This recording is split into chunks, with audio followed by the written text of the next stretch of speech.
国立台湾博物馆最近举办2展过后，台湾现代建筑师制度演变的特点，小解建筑师制度嘛，要互民众更加了解到台湾的建筑师。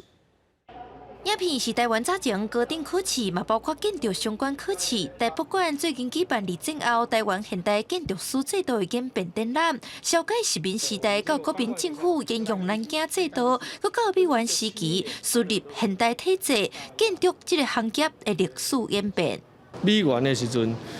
美国人用这种贷款给你吼，伊其实来看你会摕出来的设计图吼，伊爱审查。审查的话吼，爱照伊的规矩，就是因迄施工图的即个画法，甲咱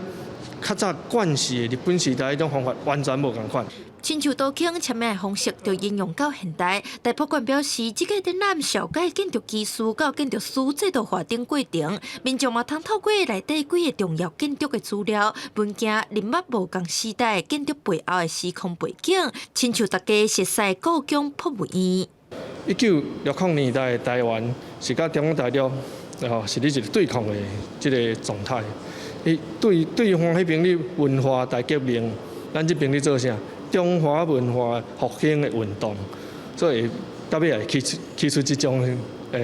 中国式的一个博物馆的建筑。台博馆表示，民众通对馆内建筑模型、历史年表等物件，回顾台湾早期建筑发展，嘛呈现出无共世代建筑人安怎伫困境当中来改造实际环境。记者陈嘉柏、李玉凯台北采访报道。